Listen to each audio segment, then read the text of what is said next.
ये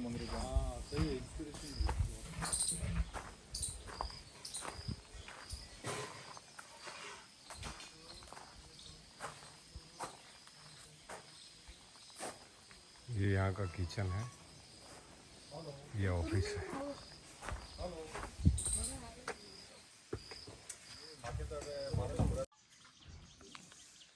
नमस्कार जी। नमस्कार। आपने बहुत सुंदर जगह बनाई है, ये अपने पिपलांतरी पंचायत में है ना? तो इस बारे में थोड़ी सी आप जानकारी दीजिए। आपको कितने साल हुए और यहाँ क्या क्या चीज़ है और यहाँ कौन कौन आए हुए हैं? नमस्कार, मेरा नाम श्याम सुंदर पालीवाल है। मैं पिपलांतरी ग्राम पंचायत का पूर्व सरपंच हूँ। अभी वर्तमान में मेरी पत्नी सरपंच है और मैं पिछले 17 साल से पिपलांतरी ग्राम पंचायत में बेटी, पानी, पेड़, चारागाह भूमि और वन्य जीवों को बचाकर लोगों को प्राकृतिक आधारित रोजगार उपलब्ध कराने पर काम कर रहा हूँ। सबसे पहले हमने व्यवस्था बदलने का काम किया, लोगों की आदत बदलने का काम किया है। सबसे पहले पंचायत भवन अच्छा होना चाहिए जहाँ सभी समुदाय के लोग, गरीब, अमीर, महिला, पुरुष, हम सब लोग साथ में बैठकर गांव के विकास की योजनाएं बना सके, वह हमारे गांव की समस्याओं पर चर्चा कर सके। इस पर हमने सबसे पहला एक आदर्श पंचायत बनाने का काम किया, जिसमें पंचायत भवन में सभी लोग, सभी सरकारी कर्मचारी और सभी लोग साथ बैठकर गांव की समस्याओं पर चर्चा करेंगे और उसके निस्तारण पर काम करेंगे, जिसको बाद में राजीव गांधी सेवा केंद्र नाम देकर पूरे देश में लागू किया गया सरकारों ने। उसके बाद हमने स्वच्छता पर काम किया। गांव में कोई भी व्यक्ति खुले में शौच नहीं करेगा, हर व्यक्ति के घर में टॉयलेट होगा। तो धीरे धीरे आज 17 साल बाद यह ग्राम पंचायत पूरी तरह खुले में शौच मुक्त हुई है। लोग समझने लगे हैं कि गंदगी क्या है, कचरा क्या होता है, ठोस कचरा कैसा होता है, तरल कचरा कैसा होता है और उपयोगी कचरा कैसा होता है। हाँ जी, हाँ जी। ये लोग समझ पाए और आज पर काम कर रहे हैं। उसके बाद हमने काम किया जल संरक्षण पर। हाँ जी। सूखी पहाड़ियाँ, सूखे गाँव, सूखे कुएँ, सूखा मंजर, जहाँ कुछ भी नहीं दिखता है, जहाँ पेड़ पौधे नहीं दिखे, कुओं में पानी नहीं हो, ट्यूबवेलों में पानी नहीं हो, ट्यूबवेलों में पानी हो तो इतना भारी कि लोग अपने बर्तनों में जब पानी भरते हैं तो बर्तन में एक समय बाद सफ़ेद इतनी बड़ी परत जम जाती है, फ्लोराइड बहुत जाता है, जिससे जब बर्तनों में इतना पानी हार्डनेस जम जाती है तो फिर शरीर के लोगों के शरीर में, किडनी में किस तरह की समस्याएं आ रही होगी। इस पर हमने काम किया, लोगों को ये समझाने की कोशिश की कि पानी सिर्फ पानी नहीं है, पानी तो खारा पानी भी है समुद्र में जो किसी की उपयोगी नहीं है, पानी गंदा पानी भी है जो बीमारियों को जन्म देता है। तो शुद्ध पानी लोगों को मिलना चाहिए। तो हर घर में नल लगवाकर लोगों को शुद्ध पानी के बारे में समझाते आज लोग समझने लगे हैं कि घर में शुद्ध पानी हो। और इन पहाड़ियों पर, गाँवों में चेक डैम, एनीकट, ट्रेंच, नालियाँ, खड्डे खोद बरसात के पानी को ज़मीन में उतारा और ज़मीन में उतारने के साथ साथ उन बरसाती नालों पर, पहाड़ियों पर जहाँ जहाँ पानी रोका है उनके नीचे नीम, शीशम, बरगद, पीपल, आम, चंदन, नाग केसर, कल्प वृक्ष, रुद्राक्ष, महुआ और बड़ी संख्या में आंवला, एलोवेरा, इस तरह के पौधे लगाकर उस ज़मीन की मिट्टी को रोकने का काम किया। और जड़ों से पानी, जो बरसात का पानी है, वो भी छन कर हमारे कुओं में जाए और किसान को शुद्ध पानी मिले, मीठा पानी मिले और फ्लोराइड जैसी समस्याओं से मुक्ति मिले। तो शुद्ध पानी, जो बरसात का पानी है, वो लोगों तक आराम से पहुंच सके और धरती माता के गर्भ में उतार कर स्टोरेज किया जा सके। इस पर हमने लंबे समय तक काम किया है। आज हमारे गांव में कुओं में पानी हो गया है। आज गर्मियों में भी हम कुएं खोद रहे हैं। अभी जून जुलाई में तो अभी कुएं नहीं खोद पा रहे हैं, इतना पानी कुओं में वाटर लेवल बढ़ गया ऊपर आ गया है। इसके बाद हमने काम किया है वृक्षारोपण पर, बेटियों के नाम पर पेड़ लगाने पर। हाँ जी, तो गांव में जो भी बेटी जन्म होगी, साल में एक उत्सव रखकर हम उस बेटी के नाम पर, हर बेटी के नाम पर 111 पौधे लगाएंगे। अच्छा। फिर दूसरे दिन अपने जितने भी ये जो गांव है आपकी पंचायत में, किसी के भी घर पे कोई बेटी होती है, उसी के नाम से, उनके नाम से हम हमारी सरकारी जमीनों पर एक उत्सव रखकर उस बेटी के नाम पर पेड़ लगाते हैं। हाँ जी। और दूसरे दिन हमारे गाँव की सभी बेटियाँ पेड़ों को रक्षा सूत्र बांधकर यह संदेश देती है कि मुझे जन्म मेरे माता पिता ने दिया है और ये पौधे भी मेरे जन्म पर दिन पर मेरे माता पिता ने लगाया, इस नाते पेड़ मेरे भाई है। इन पेड़ रूपी भाइयों को किसी कीमत पर मैं इन्हें नुकसान नहीं पहुंचाने दूंगी। इनको आत्मनिर्भर होने तक इनका मैं बचाने पर इसका रख रखाव करूंगी और आगे जाकर ये मेरे गाँव को और मेरी इस प्रकृति को शुद्ध करेंगी। तो ये इस तरह से बेटियाँ आत्मनिर्भर हो रही है, हमारी सरकारी चारागाह ज़मीनें आत्मनिर्भर हो रही है, हमारे वाटर रिसोर्सेज आत्मनिर्भर हो रहे हैं, और गांव के वन्य जीव जो बिल्कुल यहाँ से जा चुके थे, आज गांव में बड़ी संख्या में तीतर, मोर, खरगोश, कोयल, गिलहरी, तोता, पैंथर और कई तरह के वन्य जीव वापस यहाँ पिपलांत्री में आकर एक पर्यटकों को प्रोत्साहित करने का काम कर रहे हैं। आप देखिए गाँव में बच्चे सिर्फ वन्य जीवों के बारे में किताबों में पढ़ने तक सीमित रह गए। हाँ जी, हाँ। आज मोर कैसा होता है, आज राजस्थान, आज देश के कई हिस्सों में, पंजाब तरफ के लोग आते हैं, हमारे मोर नहीं रहा, हरियाणा में नहीं रहा, तो वो लोग मोर गाँव में वापस दिखने लगे बच्चों को। कोयल कैसी होती है, अब गाँव में कुओं में बच्चे तैरते हैं, नहाना सीखते हैं, तो बच्चों में खेल की भावना भी बढ़ रही है। बिल्कुल तो धीरे धीरे इस तरह से हम लोगों ने काम किया है। अब हम लोग गाँव में ही एक सरकारी ज़मीन पर एक पौधशाला तैयार की है। हाँ जी। जिसमें हम किसानों के लिए एफपीओ बनाकर, किसानों के संगठन बनाकर उनको फलदार पौधे लगाने के लिए प्रेरित कर रहे हैं, जिसमें आम, अंजीर, आड़ू, सीताफल, रामफल जैसे कई वैरायटी के पौधे, अमरूद, अनार, चीकू, ये कटहल, जिससे लोग आत्मनिर्भर हो, पेड़ इनके फलों के माध्यम से भी किसानों की आय बढ़े, इस पर हम काम कर रहे हैं। और आने वाले समय में पिपलांत्री एक बड़ा फलों का और सब्जियों का मार्केट बनेगा, इस पर काम कर रहे हैं। दूसरा, हमने किसानों को आत्मनिर्भर करने पर भी काम किया है। लंबे समय पहले हमने निर्णय लिया था कि हमारे गांव में जो भी गायों को सीमन लगेगा वो गिर नस्ल का लगेगा। तो आज हमारे गांव में गिर नस्ल की गायें दिखने लग गई है। हाँ जी, हाँ। मुर्रा नस्ल की भैंसें, पाड़ियाँ दिखने लगी है। तो धीरे धीरे परिवर्तन हो रहा है। और ये एक आदर्श गांव, अब लोग कहते हैं मेरा गांव आदर्श गांव बने। आदर्श गांव नहीं होते, बोर्ड लगाने से आदर्श गांव नहीं बनते हैं। आदर्श मोहल्ले, आदर्श शहर, आदर्श नगर सिर्फ नाम लगा देने से नहीं बनते हैं। जिस गांव के नागरिक, जिस गांव के युवा, जिस गांव के बुजुर्ग, जिस गांव की महिलाएं, और या ये कहा जाए कि जिस गांव के नागरिक आदर्श हो, वो गांव अपने आप आदर्श बनते हैं। सरकार की विभिन्न योजनाओं को ईमानदारी से गांव में लागू करे, उसके बदले में मेहनता न ले, और सरकार की योजना लाभान्वित तक लोगों को लाभ करने तक पहुंचे और लाभ करने तक वो लगी रहे, तो फिर उसका लोगों को सरकार की योजनाओं का फायदा मिलेगा। ये काम अगर जो गांव करता है, सरकार की योजनाओं को जन सहभागिता से जोड़कर, जैसे गांव में एक सड़क बन रही है और सरकार गांव के मनरेगा के श्रमिक या गांव वाले जाकर बैठ जाए और सरकारी पैसे का दुरुपयोग कर दे और काम नहीं हो, तो फिर नहीं। हमारे गांव के लोग सरकार की योजनाओं को आत्मसात करते हैं, उससे मेहनताना लेते हैं और 100% काम करके और लोगों के सामने उदाहरण बनते हैं कि इस तरह का काम हो सकता है। तो सरकार की योजनाओं को जन सहभागिता से जोड़कर जो गांव काम करते हैं, ईमानदारी से काम करते हैं। हमारे गांव के लोगों ने, हमने इतना ईमानदारी की प्रतिज्ञा ले रखी है कि हम हमारे घर से कुछ नहीं ले जाएंगे और घर कुछ नहीं लाएंगे। सरकार हमारे लोगों के लिए जितना पैसा देती है, जितने प्रोजेक्ट बनाती है, वो 100% हम गांव के लोगों के लिए काम करेंगे, धरती माता के लिए काम करेंगे। वो दिख रहा है साहब, आपकी जो मेहनत दिख रही है।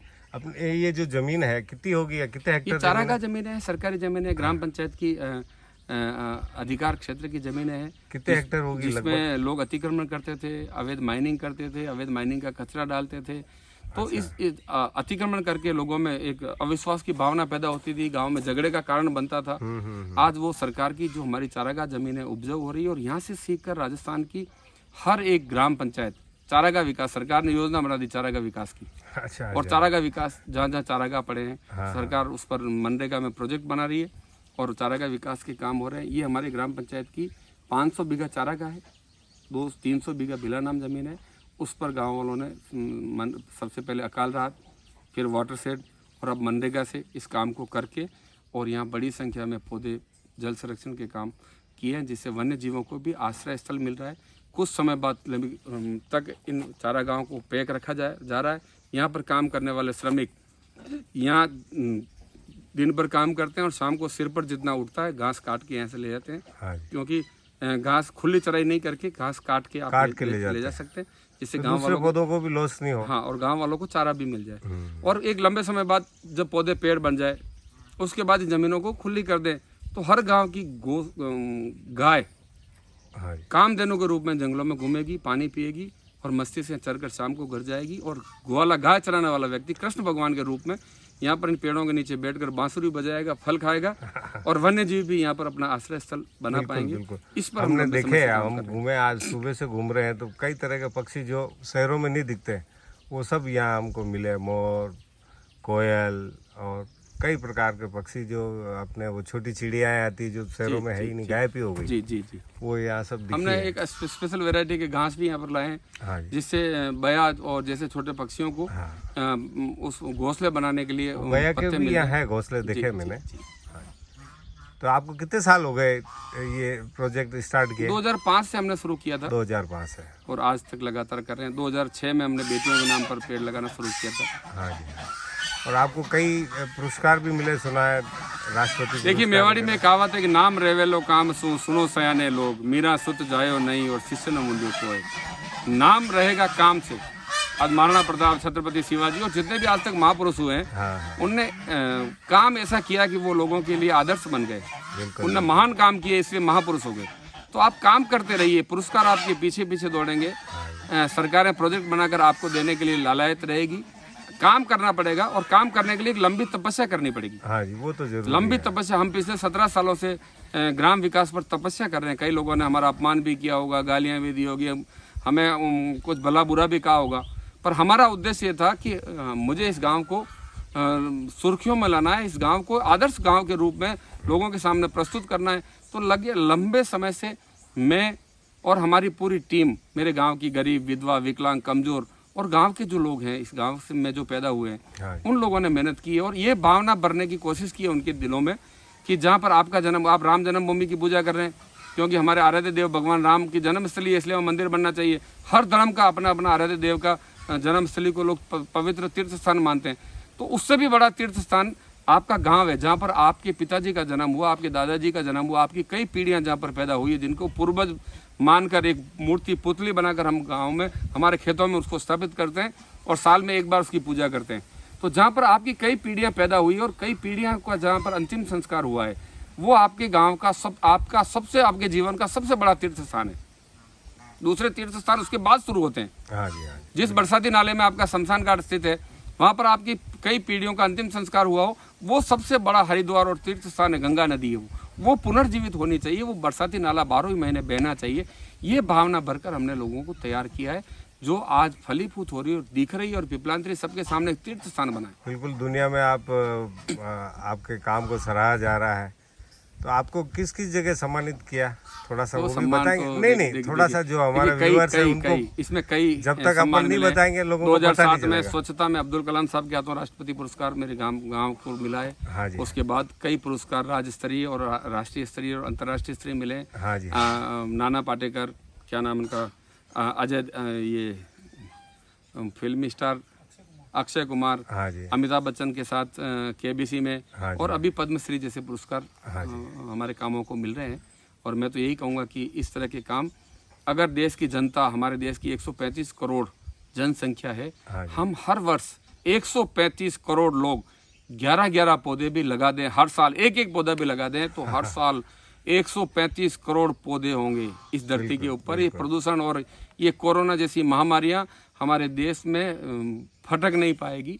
हमें इससे प्रभावित नहीं होना पड़ेगा, पर काम करना पड़ेगा। जल संरक्षण का काम ऐसा नहीं कि सरकार करेगी, वृक्षारोपण ऐसा नहीं कि वन विभाग करेगा और हम उसका दोहन करते रहेंगे। ये नहीं, हर व्यक्ति जो श्वास लेता है, हमने एक योजना और शुरू की है कि हमारे गांव के जितने भी लोग हैं, मेरे गांव का हर एक बच्चा, बेटी, बुजुर्ग ये कह सकता है कि ना तो मैं मुफ्त की ऑक्सीजन लेता हूँ, ना मुफ्त की लकड़ी का उपयोग करता हूँ, ना मुफ्त का पानी पीता हूँ, और न ही मुफ्त की लकड़ी से मैं जलूंगा, क्योंकि मैंने, मेरे परिवार के लोगों ने और मैंने इतने पौधे हमारी ज़मीन पर लगा दिए कि हम मुफ्त की इस धरती का दोहन नहीं करेंगे। तो ये काम पूरे देश के लोगों को करना चाहिए, तब जाकर 15 साल, हमारा 15 साल 17 साल की मेहनत में हमारा गांव इस तरह से दिखने लगा है। तो इस भारतवर्ष पर, जहाँ पर हर व्यक्ति निवास करता है, उसकी भी इतनी जिम्मेदारी है कि वो धरती माता का दोहन नहीं करे, और करे भी तो उतने पेड़ पौधे वापस लगा दे जिससे हमें नुकसान नहीं हो। नुकसान मानव जाति का किया हुआ है, मानव समाज ने जो नुकसान किया है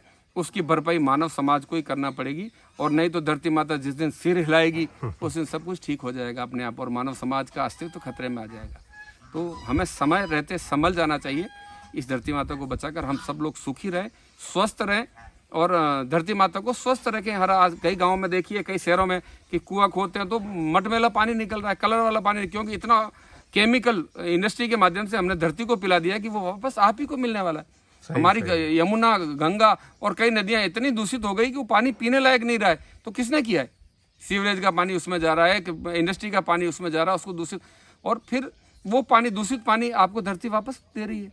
तो आप जितना जैसा धरती माता को दोगे वैसा धरती माता आपको दे देगी। बिल्कुल सही बात है साहब। तो ये सब हमें करने की आवश्यकता है। आज बरसात का पानी पहाड़ों से, गांवों से, छोटे बरसाती नाले में, छोटे बरसाती नाले से बड़े बरसाती नाले में, बरसाती नाले से फिर छोटी नदी से बड़ी नदी में मिलकर बाढ़ के रूप में समुद्र में, खारे पानी में जाकर मिल रहा है। अगर इस तरह से चेक डैम, एनीकट, ट्रेंच बनाकर बरसात के पानी को धरती को पिला दिया जाए तो बाढ़ों जैसी समस्याओं से भी निजात मिलेगी और सूखे से भी निजात मिलेगी। मेरा तो यही मानना है, जिस पर हम लंबे समय से काम कर रहे हैं। और मेरा पूरे देशवासियों से यही विनम्र अपील है कि मुफ्त का खाना छोड़ दीजिए, मुफ्त में धरती माता का दोहन करना छोड़ दीजिए। मेरी बात को आप अन्यथा नहीं लें। मुफ्त का मतलब ये है कि हम मुफ्त की ऑक्सीजन, जो ऑक्सीजन आज इस कोरोना में 40 हज़ार में सिलेंडर बिके हैं, आप कल्पना कीजिए, जो प्रकृति हमें मुफ्त में दे रही है। सही सही सही। मुफ्त खोर नहीं बने, प्रकृति का दोहन करके प्रकृति को जितना ले रहे हैं उससे दो गुना वापस प्रकृति को दे दें, तो प्रकृति आपको स्वस्थ रखेगी और हमारा जीवन खुशहाल होगा। आपका बहुत बहुत धन्यवाद, आभार। बहुत बहुत धन्यवाद। आपने जो जानकारी दी इसके लिए हम तहे दिल से आपका हार्दिक अभिनंदन करते हैं। थैंक यू सर, धन्यवाद।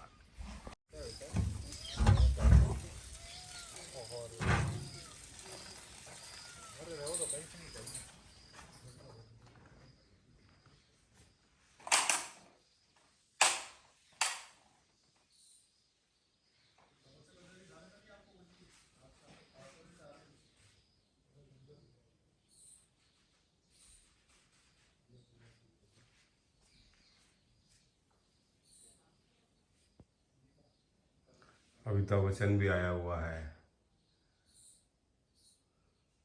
अन्ना हजारे भी आए हुए हैं। ये श्याम सुंदर जी है, इनका प्रवचन स्पीच देते हैं वो वसुंधरा।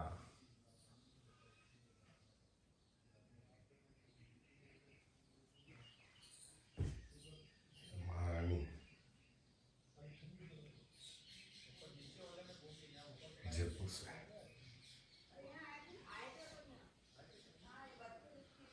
बहुत खूबसूरत प्रयास, बहुत खूबसूरत मेहनत की इन्होंने, श्याम जी ने। श्याम सुंदर जी पालीवाल, मोरवट, पीपलांत्री।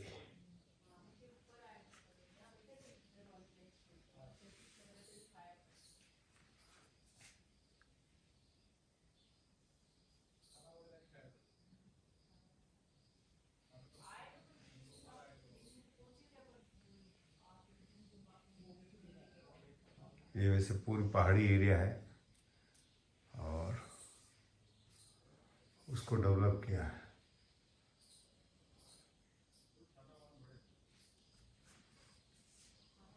और हमारे इधर क्या मेन माइनिंग एरिया है और मार्बल निकलता है वाइट।